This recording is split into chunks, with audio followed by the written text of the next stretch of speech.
Begitu dilenyapkan oleh urapan, dan ku gitu dilenyapkan oleh urapan.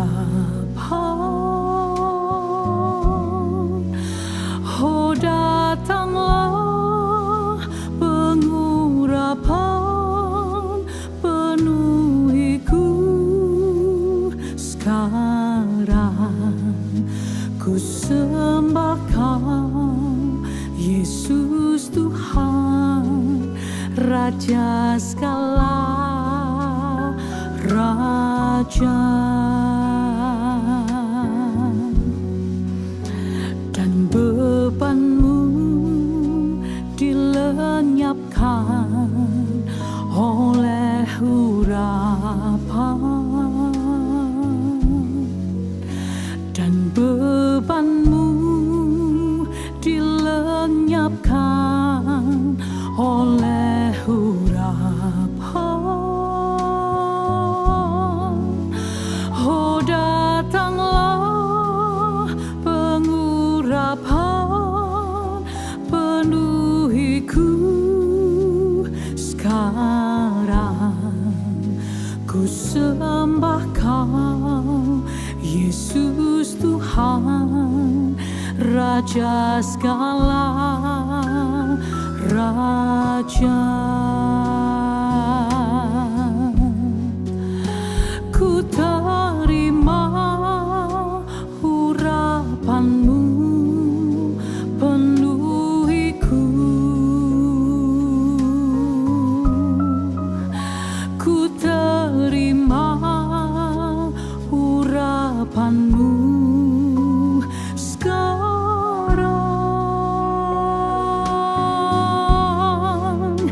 Terima kasih, oh Yesusku, karena kuasa urapanmu. Ku sembah Kau, Yesus Tuhan, Raja segala raja. Dan bebanku dilenyapkan oleh urapan, dan bebanku dilenyapkan oleh urapan. Oh, datanglah pengurapan, penuhiku sekarang. Ku sembah Kau, Yesus Tuhan, Raja segala raja. Ku terima urapanmu, penuhiku. Ku terima urapanmu sekarang.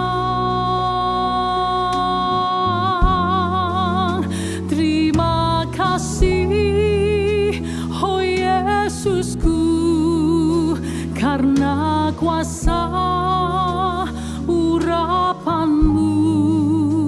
Ku sembah Kau, Yesus Tuhan, Raja segala raja. Ku terima urapanmu, penuhiku. Ku terima urapanmu sekarang.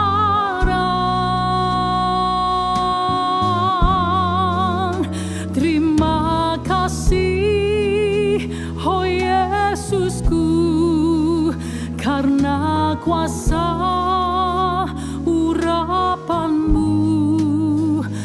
sembah Kau, Yesus Tuhan, Raja segala Raja.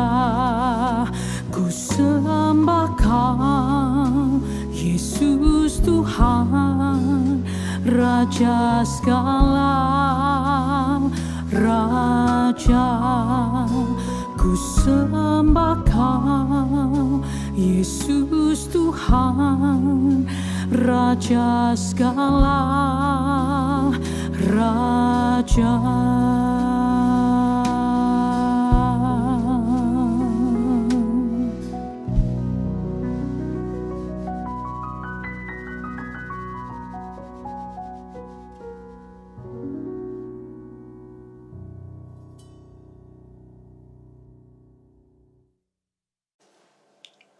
Shalom saudaraku sekalian, saudara-saudaraku dari Gereja Suara Kebenaran Injil GSKI Nginden, Manyar, Sukomanunggal, Citraland, dan sekitarnya di wilayah Surabaya. Ini adalah kesempatan yang sangat baik untuk mendengar suara Tuhan, nasihat Tuhan, firman Tuhan. Untuk itu mari kita berdoa. Bapa, taruhlah perkataan-Mu di mulut anak-Mu ini, agar kami hanya mendengar kebenaran yang tertuang dari hati-Mu, dan kuasa firman-Mu mengubah kami. Terima kasih Bapa. Dalam nama Tuhan Yesus Kristus kami bersyukur, kami berdoa. Amin. Saudara sekalian, pasti semua orang Kristen mengaku beriman kepada Tuhan. Sebenarnya bukan hanya orang Kristen yang mengaku beriman. Agama samawi lainnya yang mempercayai ada Allah yang esa, mempercayai ada Allah yang memberikan hukum, ya, itu agama samawi namanya. Mereka juga memiliki diksi kata ini, iman, beriman. Nah, saudara sebagai orang Kristen juga pasti merasa sudah memiliki iman atau beriman kepada Tuhan, khususnya beriman kepada Yesus sebagai Tuhan dan Juru Selamat. Nah, saudaraku sekalian, kita akan belajar bagaimana seharusnya kita beriman dengan benar. Di dalam Yakobus pasal 2, firman Tuhan mengatakan di ayat 19, engkau percaya bahwa engkau percaya bahwa hanya ada satu Allah saja, itu baik. Tetapi setan-setan pun juga percaya akan hal itu dan mereka gemetar. Nah, ayat ini menunjukkan bahwa kalau seseorang hanya percaya bahwa Allah itu esa, itu belumlah percaya yang benar. Bukanlah iman yang sejati. Dikatakan di sini, setan pun percaya dan gemetar. Sebenarnya kata setan di ayat ini adalah daimonia, yaitu roh-roh jahat. Roh-roh jahat pun juga percaya dan gemetar, saudaraku. Jadi kalau ukuran beriman hanya meyakini Allah itu esa, belumlah iman yang menyelamatkan. Buktinya apa?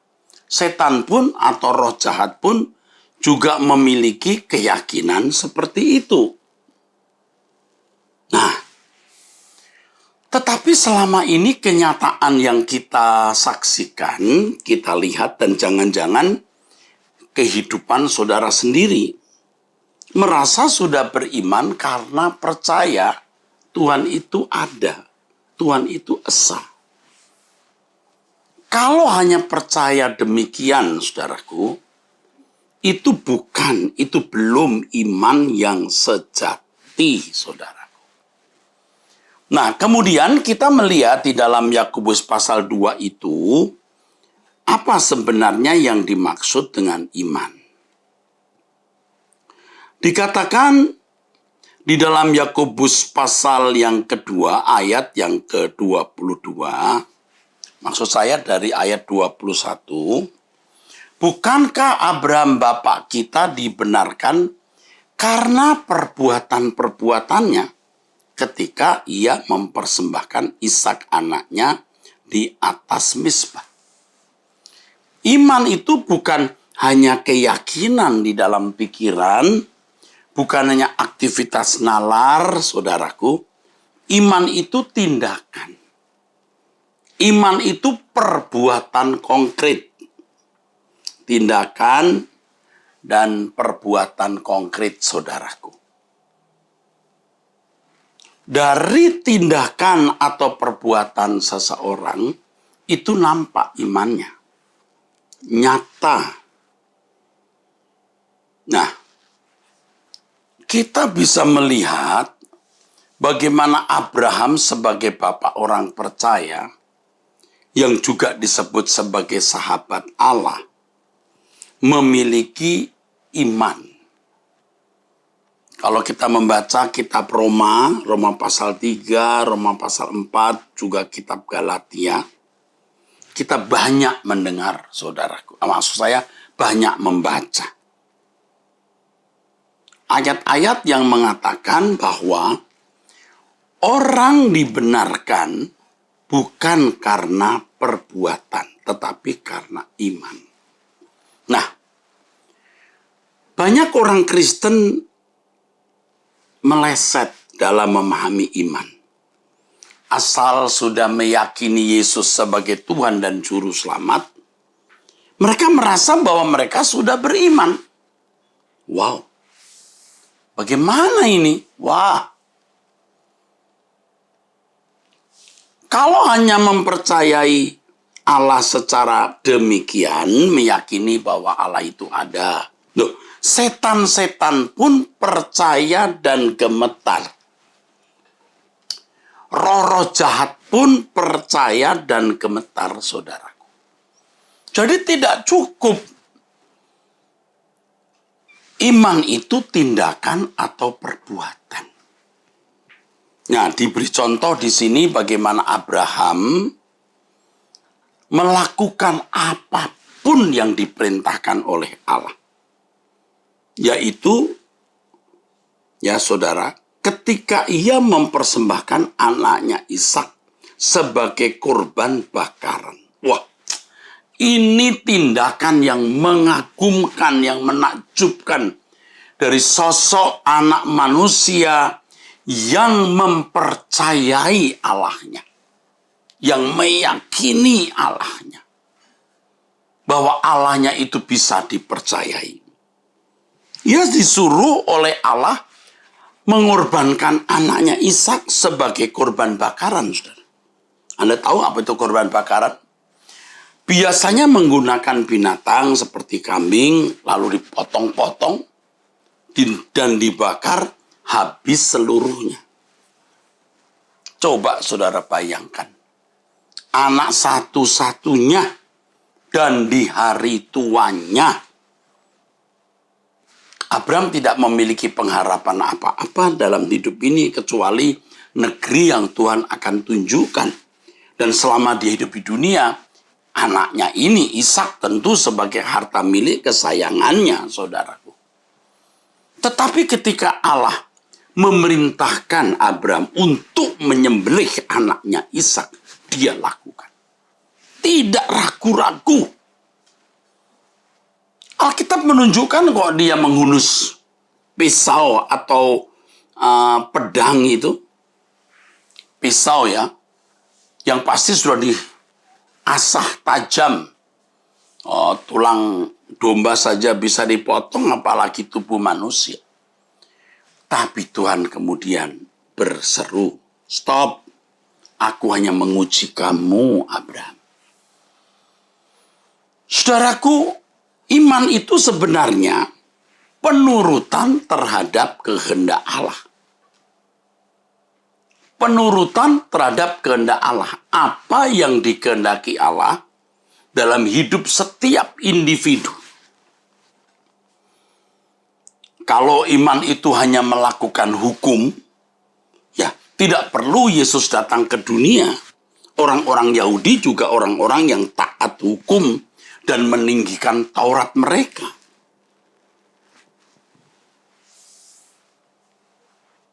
Tetapi penurutan terhadap kehendak Allah. Abraham harus keluar Ur Kasdim, harus mengganti nama dari Abraham menjadi Abraham, harus menyembelih anaknya Ishak dan lain sebagainya. Demikianlah Allah berurusan dengan Abraham, saudaraku. Secara pribadi, secara khusus, saudaraku. Secara pribadi dan secara khusus. Disinilah ya kita menemukan iman yang sejati, bagaimana Abraham hidup dalam penurutan terhadap kehendak Allah. Nah, itulah iman. Maka setiap orang percaya harus juga memiliki kehidupan seperti itu. Bisa mendengar suara Tuhan, mengerti yang dikehendaki Tuhan, dan melakukan apa yang Tuhan kehendaki. Di dalam konteks hidupnya yang khas, yang khusus, yang tidak sama dengan siapapun, saudaraku. Itu iman. Jadi kalau hanya menjadi orang baik, melakukan hukum dengan baik, tidak usah Yesus datang ke dunia, saudara. Tidak perlu, tidak bisa. Maksudnya untuk apa? Umat perjanjian lama ini, saudara, sudah taat hukum. Tapi mereka tidak memiliki iman yang sejati, saudaraku sekalian. Mereka tidak memiliki iman yang sejati, saudaraku. Setiap orang harus memiliki sebuah pertemuan dengan Allah. Sehingga mengerti apa yang dia kehendaki, siapa jodohku, harus kerja apa, tinggal di mana, dan lain sebagainya. Dan melakukan dengan tepat apa yang dikehendaki oleh Allah. Tentu saja orang yang bisa mengerti kehendak Allah ini, orang yang sudah secara moral umum sudah baik dulu. Sudah tidak lagi mencuri, tidak berjudi, tidak berzina, tidak membunuh, menghormati orang tua, dan lain sebagainya. Secara moral umum harus sudah baik dulu. Baru secara moral umum baik, ia mesti memiliki kepekaan terhadap kehendak Allah, sehingga mengerti apa yang Tuhan kehendaki di dalam hidupnya. Jadi orang Kristen yang benar-benar dikatakan dan dibenarkan, itu seperti Abraham. Menemukan apa kehendak Allah di dalam hidupnya secara pribadi. Maka mestinya dari sejak anak-anak, kita telah mendidik anak-anak kita berjalan dengan Tuhan. Ketika remaja tetap berjalan dengan Tuhan, tidak terpengaruh oleh dunia sekitarnya. Ketika mulai dewasa, sudah pada umumnya memiliki teman hidup, ia tidak akan mungkin memilih jodoh teman hidup di luar kehendak Allah. Tidak mungkin, saudara. Dia harus tahu siapa jodoh yang tepat bagi dirinya menurut kehendak Allah. Dia harus kerja di mana, dan lain sebagainya. Itu baru orang menemukan iman. Baru orang menemukan iman, saudaraku. Sayang sekali. Orang Kristen banyak yang tidak nyampe di sini. Belum sampai, saudara. Hanya percaya Yesus sebagai Tuhan dan Juru Selamat. Dan tidak jahat lagi. Kalau dulu main judi, sekarang tidak main judi. Kalau dulu melakukan berbagai dosa, sekarang tidak. Oh, bukan hanya itu. Kalau secara moral umum memang harus sudah baik. Tetapi bagaimana seseorang, orang percaya, memiliki, saudaraku sekalian, kepekaan terhadap kehendak Allah. Sehingga mengerti kehendak Allah apa yang baik, yang berkenan, dan yang sempurna. Nah, saudaraku, saya takjub dengan kebenaran ini. Dan ketika saya mulai mengerti apa maksud kata iman ini, saya menjadi gentar, saudara. Bertahun-tahun menjadi pendeta, dosen sekolah tinggi teologi. Rasanya baru sekarang ini mengerti bahwa yang namanya beriman itu, saudara, bukan hanya mempercayai Allah itu ada, Allah itu esa, tetapi benar-benar mengerti yang dikehendaki oleh Allah dan melakukan apa yang Allah kehendaki di dalam hidupnya tersebut, saudaraku. Nah, di sini ternyata kekristenan itu benar-benar pribadi. Benar-benar pribadi, saudaraku.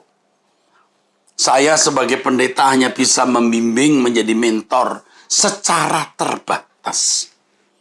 Tetapi Roh Kudus yang diberikan Tuhan kepada masing-masing individu akan menuntun masing-masing individu itu kepada seluruh kebenaran Allah. Anda mengerti maksud saya? Iya. Dan disinilah istimewanya menjadi anak-anak Allah. Karena Roh Kudus dimeteraikan di dalam diri kita. Dengan dimeteraikannya Roh Kudus di dalam diri kita, maka ada pengalaman pribadi dengan Allah. Ada perjumpaan pribadi dengan Allah. Di mana di dalam perjumpaan pribadi tersebut, seseorang mengerti apa yang Allah kehendaki untuk kita lakukan di dalam hidup ini. Saudara jemaat Tuhan GSKI Nginden, Manyar, Sukomanunggal, Citraland, dan sekitarnya di wilayah Surabaya. Saya percaya banyak di antara saudara belum sampai pada iman seperti ini. Belum. Karena bertahun-tahun seperti saya yang dari kecil Kristen tidak mengerti iman itu. Bagi saya pada waktu itu yang pertama percaya Yesus sebagai Tuhan dan Juru Selamat, lalu jadi orang baik. Udah cukup. Cukup menjadi anak Allah. Tapi ternyata tidak demikian, saudara. Beriman itu artinya hidup dalam penurutan terhadap kehendak Allah. Oleh sebab itu seseorang harus memiliki persekutuan yang benar dengan Allah. Tidak bisa tidak, saudaraku. Seseorang harus memiliki persekutuan yang benar dengan Allah. Supaya bisa berdialog, bercakap-cakap. Bisa mengerti apa yang Allah kehendaki untuk kita lakukan di dalam hidup ini. Saudara, makanya di Matius pasal 7 ayat 21 sampai 23, Yesus menolak orang yang mengaku sudah bernubuat, mengajar, atau mengadakan banyak mujizat, saudaraku. Tuhan berkata, aku tidak kenal kamu. Loh, kok bisa ya? Orang seperti ini mestinya masuk surga dong. Sudah mengusir setan, mengadakan banyak mujizat kok. Bernubuat lagi. Oh, ukuran kedewasaan dan perkenanan Tuhan bagi seseorang itu bukan pada ciri-ciri tersebut, saudaraku. Tetapi terletak pada kesediaannya untuk mencari Allah, mengerti kehendak Allah, dan melakukan kehendak Allah tersebut. Kekristenan itu sangat pribadi, saudaraku. Di mana masing-masing kita harus memiliki perjumpaan dengan Allah. Dan di dalam perjumpaan itulah kita bisa mengerti kehendak Allah, apa yang baik, yang berkenan, dan yang sempurna. Saudara, bertahun-tahun saya menjadi orang Kristen. Aduh, saya gagal beriman, saudara. Walaupun saya pendeta, walaupun saya dosen sekolah tinggi teologi, ternyata saya belum beriman pada waktu itu. Oh, pelayanan saya besar. Saya jadi dosen, rektor. Oh, jemaat yang dipercayakan saya banyak, tetapi saya belum beriman dengan benar. Semua serba format. Saya melihat orang buat apa, saya lakukan. Orang lakukan apa, saya tiru. Itu format-format yang sudah ada. Saya tidak serius mencari Tuhan. Tidak serius sungguh-sungguh untuk menemukan kehendaknya. Sampai ketika saya mengerti apa artinya beriman, saya mencari wajah Tuhan. Saya bergumul untuk mengerti apa yang Tuhan kehendaki dalam hidup saya untuk saya lakukan. Dan akhirnya, saudaraku, hari demi hari, seiring perjalanan waktu, saya baru bisa mengerti. Ternyata beriman itu demikian. Apa itu? Mengerti apa yang Allah kehendaki untuk kulakukan dari waktu ke waktu, dari saat ke saat. Nah, di sini pergumulan kita bukan hanya terletak pada pemikiran teologi. Bukan hanya pandangan kita mengenai Allah. Tetapi di sini, saudaraku, yang penting bagaimana seseorang mengerti apa yang Allah kehendaki untuk kita lakukan. Dikatakan di dalam firman Tuhan, kamu lihat bahwa iman bekerja sama dengan perbuatan-perbuatan. Dan oleh perbuatan-perbuatan itu imannya menjadi sempurna. Jadi kalau saudara percaya Yesus sebagai Tuhan dan Juru Selamat, itu belumlah iman yang menyelamatkan. Iman yang menyelamatkan itu ketika kita bersedia melakukan apapun yang Allah perintahkan dalam hidup kita untuk kita lakukan. Terus terang saya khawatir, saudara, banyak nanti orang-orang Kristen masuk neraka. Karena perbuatannya jahat.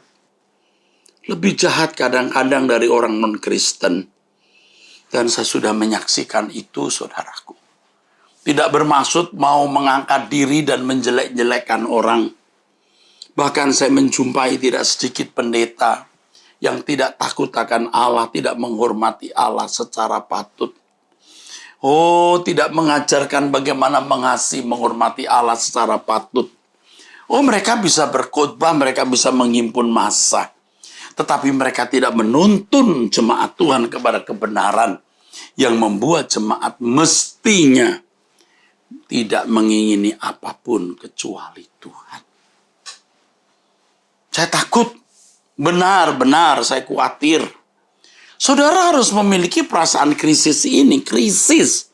Jangan sampai ketika saudara menutup mata, Tuhan berkata, aku tidak kenal kamu. Itu mengerikan, saudaraku. Aku tidak kenal kamu. Ngeri, saudaraku. Dan Tuhan itu tegas. Jangan membayangkan Tuhan itu hanya yang sabar atau sabarnya saja. Pengertiannya. Oh, jangan hanya membayangkan Tuhan demikian semata-mata. Allah juga Allah yang tegas. Allah yang memiliki integritas. Yang dikatakan dalam firman Tuhan, Allah tidak memandang muka.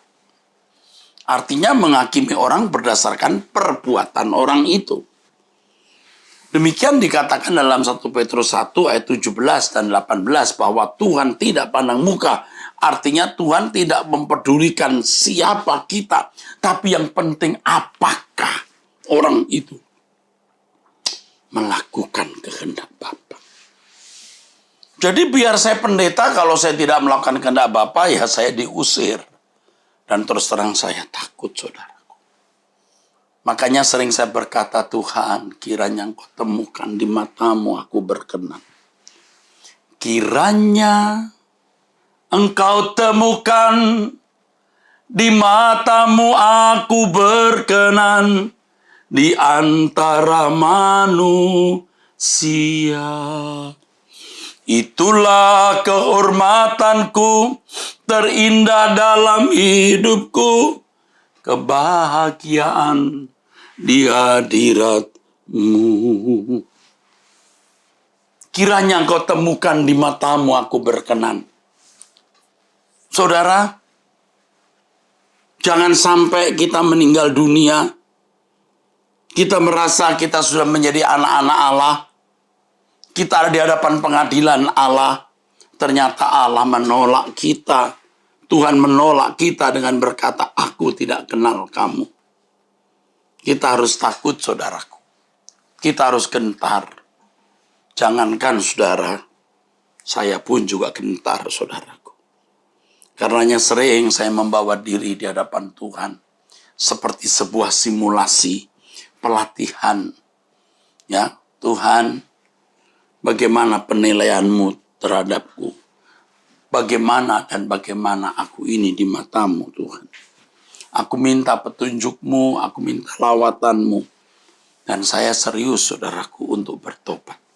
Setiap kali saya melakukan kesalahan, saya berjuang untuk keluar dari kesalahan itu. Setiap pengakuan dosa, sekaligus komitmen untuk meninggalkan dosa itu. Suatu hari semua kita harus menghadap tahta pengadilan Allah. Dan Alkitab berkata orang dibenarkan bukan karena perbuatan, tapi karena iman. Nah, saudara harus tahu, jangan Anda berpikir kita diselamatkan bukan karena perbuatan loh, lalu kita bisa berbuat sesuka-sukanya. Itu sesat, saudara. Memang keselamatan dimulai dari kayu salib di Bukit Kalvari. Semua kita ditebus. Tetapi umat pilihan diberi kesempatan menjadi anak-anak Allah untuk dirancang, dikembalikan ke rancangan semula Allah. Ya, betul. Ini maksudnya Alkitab. Jadi jangan berkata, oh kita diselamatkan bukan karena perbuatan, lalu merasa nyaman-nyaman saja biar masih hidup dalam dosa atau hidup tidak bersih. Nanti di hadapan Tuhan juga sudah dianggap benar masuk surga. Ini sesat loh. Ini salah. Memang semua dimulai dari salib. Salib menebus dosa kita. Tetapi setelah kita ditebus, kita harus mengalami perubahan. Nah, perubahan demi perubahan tersebut meningkatkan kualitas hidup seseorang. Dan kualitas hidup seseorang dalam urusannya dengan Tuhan artinya meningkatkan iman. Makanya kalau kita belajar terus untuk hidup sesuai kehendak Allah, kata firman Tuhan, karena perbuatan-perbuatanmu iman menjadi sempurna. Kita bertumbuh, saudaraku. Jadi lewat kejadian-kejadian, lewat peristiwa-peristiwa hidup yang kita alami, iman kita menjadi sempurna. Jadi kalau kita menghadapi banyak cobaan, godaan untuk berbuat dosa, kita berkata tidak, iman kita naik. Artinya karakter dosa kita makin diluruhkan dan karakter Allah makin dihidupkan. Jadi iman yang sempurna itu bukan sekedar memindahkan gunung atau melakukan hal-hal yang spektakuler, yang ajaib. Iman yang sempurna itu penurutan atau ketertundukan mutlak, total kepada Tuhan. Ketertundukan mutlak. Apapun yang kau ingini dalam hidupku Tuhan, aku mau lakukan. Apapun yang kau ingini, apapun yang kau kehendaki, aku lakukan Tuhan. Nah itu iman. Jadi iman tidak hanya kegiatan secara nalar. Iman itu tindakan. Tindakan yang selalu sesuai dengan pikiran dan perasaan Allah. Nah saudaraku, orang yang memiliki iman itu orang yang benar-benar hidup suci. Dan pasti makin seperti Kristus. Aduh, indah sekali saudara. Jadi kalau boleh dibahasakan dengan bahasa sederhana begini saudara. Kalau orang tidak semakin seperti Kristus, dia tidak beriman. Kalau orang tidak semakin dikembalikan ke rancangan semula, dan model rancangan Allah semula itu Yesus, berarti dia tidak beriman. Atau imannya salah. Nah, saya sebagai seorang yang belajar teologi dan menjadi pimpinan sekolah tinggi teologi dan bahkan juga pimpinan dari beberapa sekolah tinggi teologi secara organisasi di Badan Musyawarah ya perguruan tinggi keagamaan Kristen ya saudaraku. Ya, prihatin saudaraku. Banyak teolog-teolog yang belajar teologi, makin pinter makin tidak jelas perilaku dan karakternya. Aduh saudara, berebut kedudukan dalam lingkungan organisasi, memfitnah, membicarakan keburukan orang lain di belakang orang itu. Waduh, tidak jelas saudaraku. Nggak tahu kenapa bisa begitu saudaraku. Nggak ngerti saya, aduh. Nggak ngerti. Dan itu menjadi sesuatu yang mengecewakan saya tahun-tahun belakangan ini. Makanya ketika saya memimpin sebuah sekolah tinggi teologi, saya mulai mengarahkan mereka bukan hanya memiliki ilmu teologi, tapi betul-betul mengalami Allah.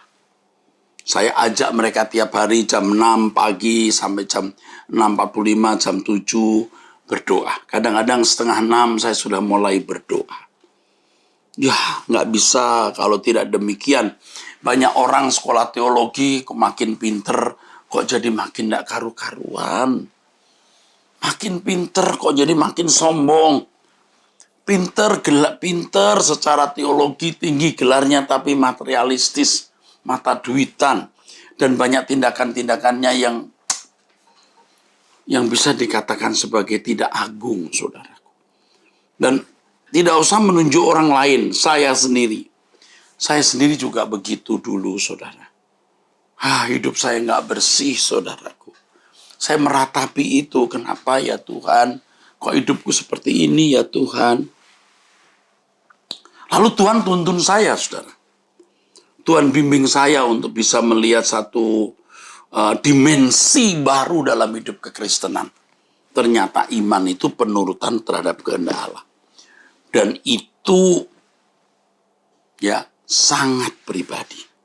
Karena kehendak Allah kepada masing-masing orang itu beda. Setiap individu itu memikul, memuat, mengandung rencana Allah yang harus dia penuhi atau kehendak Allah yang harus dia lakukan, saudara. Setiap orang, setiap individu memiliki, mengandung, memuat, memikul kehendak Allah yang harus dia lakukan dan rencana Allah yang harus dia penuhi. Dan setiap orang beda. Tidak ada yang sama. Kalau saudara nanti menghadap Tuhan, kira-kira apakah saudara sudah melakukan kehendak Allah? Kalau saudara berkata, oh saya melakukan hukum. Bagi umat Israel, kehendak Allah dinyatakan di dalam hukumnya. Benar. Tetapi bagi umat perjanjian baru, kehendak Allah itu, saudaraku, adalah segala sesuatu yang Allah ingini untuk kita lakukan. Dan jika kita melakukan segala sesuatu sesuai dengan kehendak Allah, maka itu berarti beriman.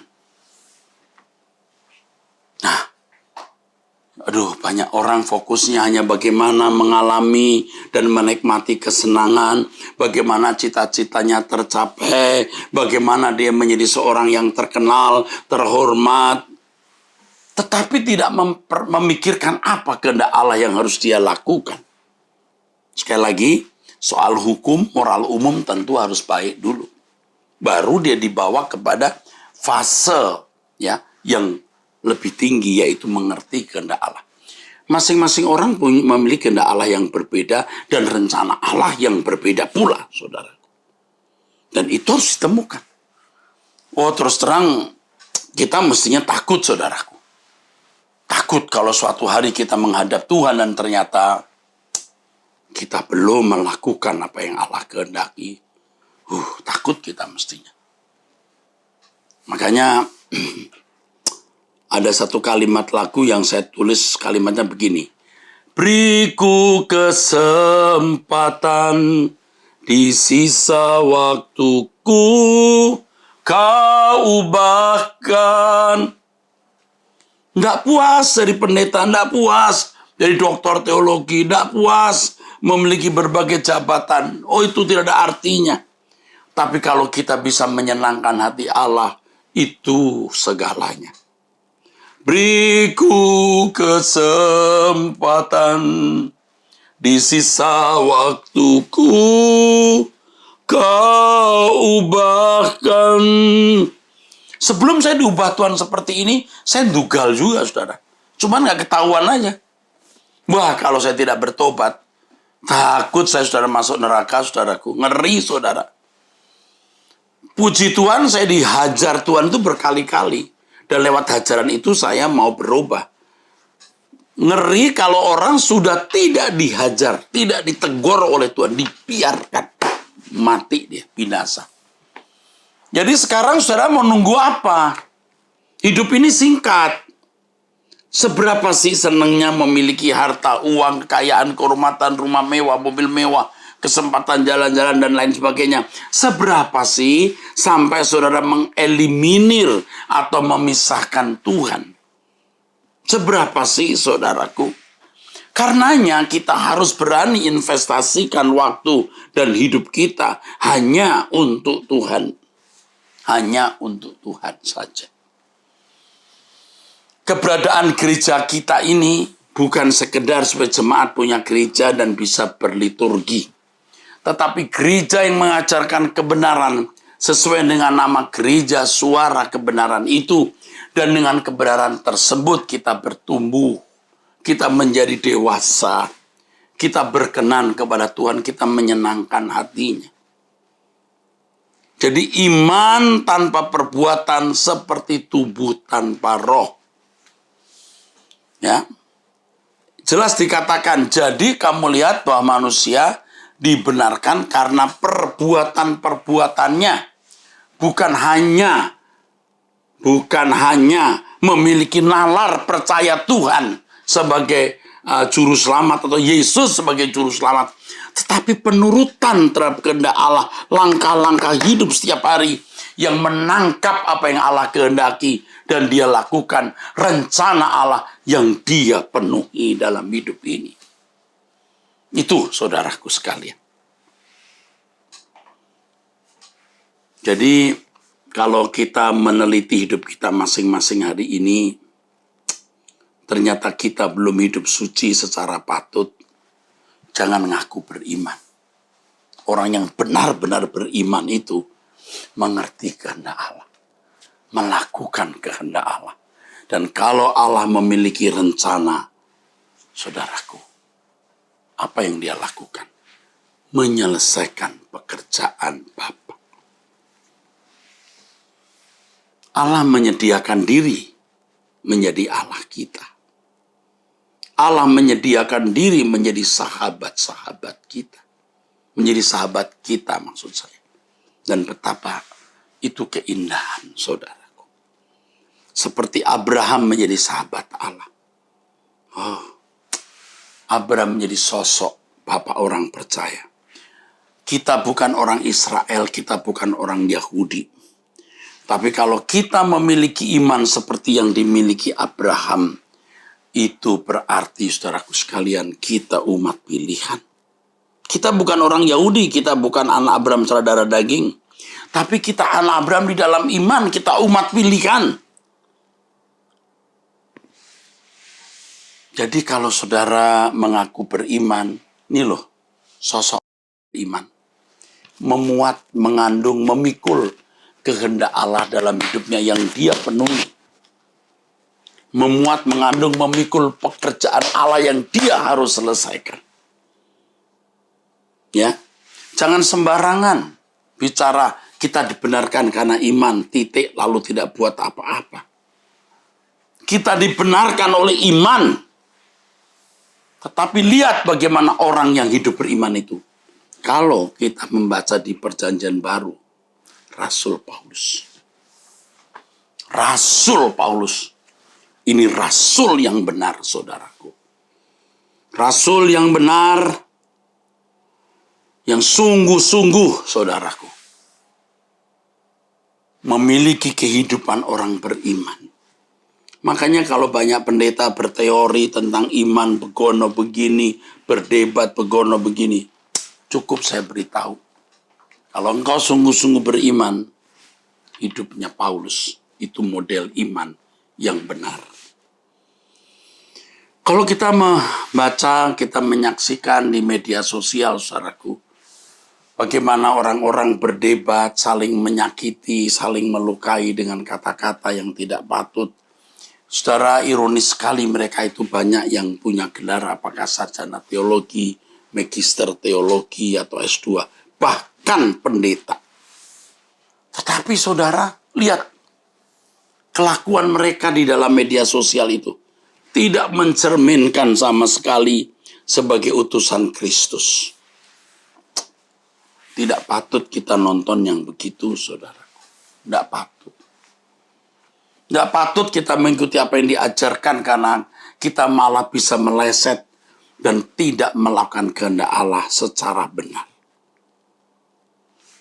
Saudara, coba kita periksa hidup kita masing-masing. Kita punya iman yang benar atau tidak? Ayo kita periksa.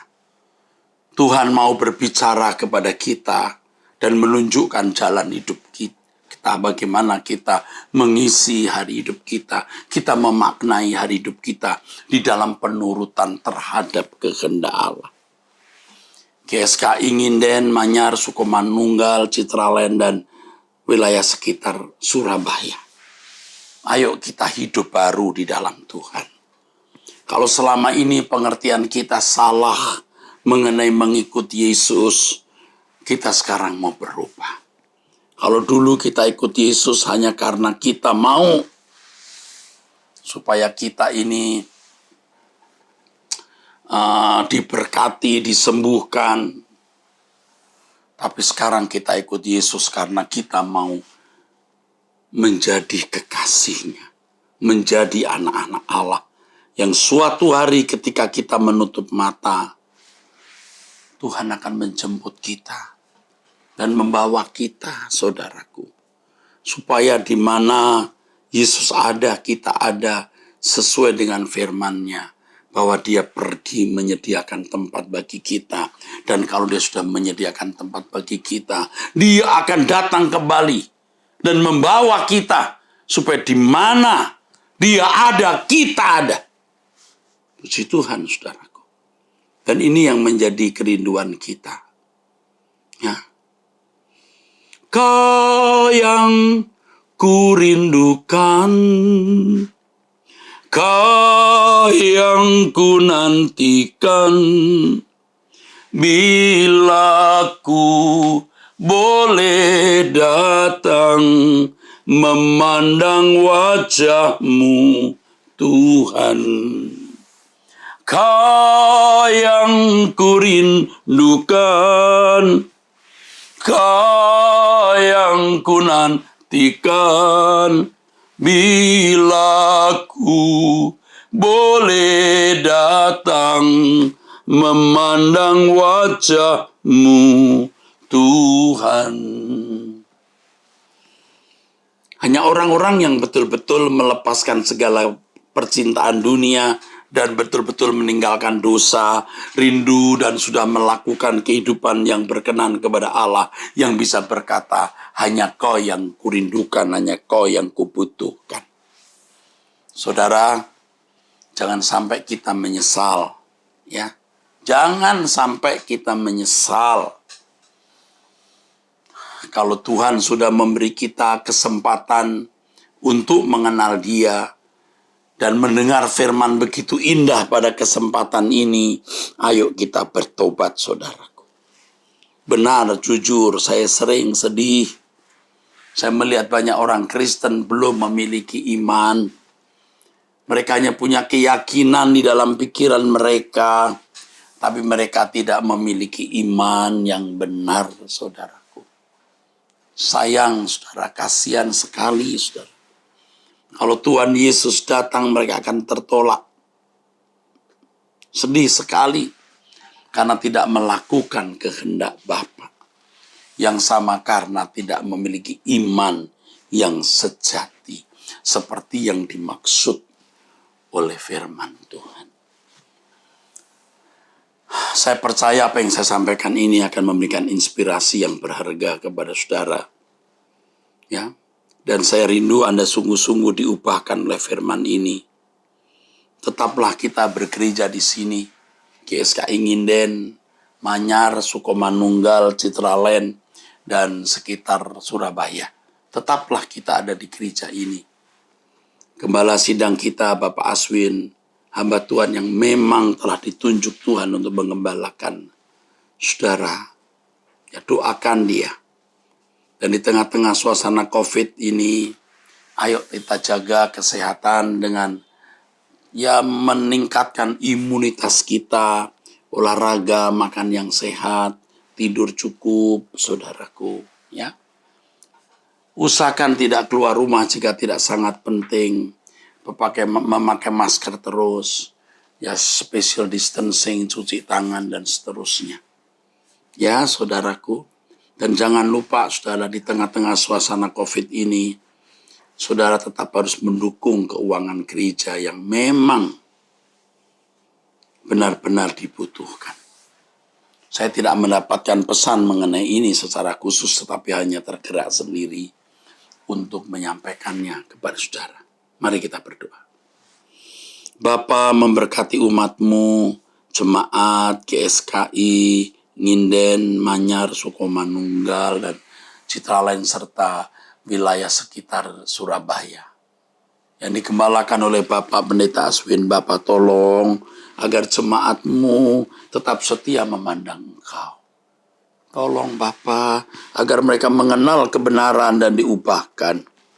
Hamba-Mu Bapak Aswin dan seluruh jajaran para pelayan dan koordinator, Engkau berkati, Engkau pimpin, Engkau tuntun mereka, Bapak. Ya Bapak, berkati GSKI Nginden dan seluruh cabang-cabangnya. Terima kasih Bapa, dalam nama Tuhan Yesus Kristus kami bersyukur, kami berdoa. Amin. Sampai jumpa saudara sekalian, Tuhan memberkati.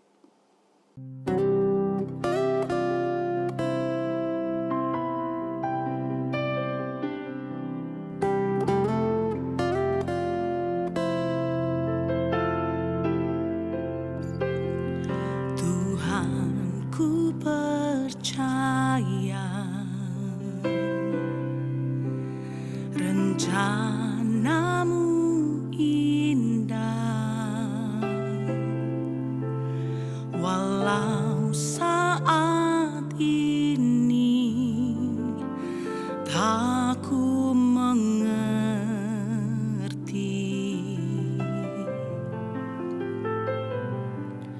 Engkau telah berfirman, kan beri masa depan, damai sejahtera, penuh harapan.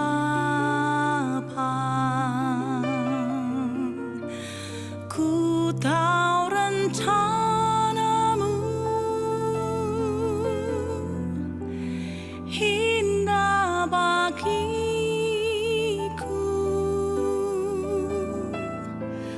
Ku tahu kehendak-Mu baik bagiku.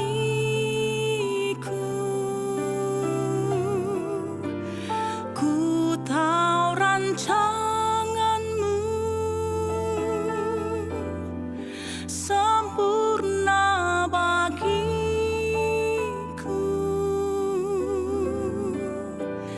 Ku tahu jalan-jalan-Mu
terbaik bagiku. Ku tahu jalan-jalanmu yang terbaik bagiku. Ku tahu jalan-jalanmu yang terbaik bagiku.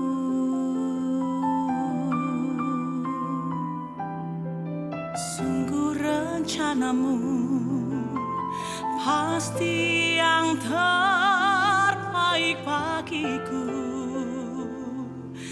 Tiada satu pun yang gagal di hidupku. Ada damai sejahtera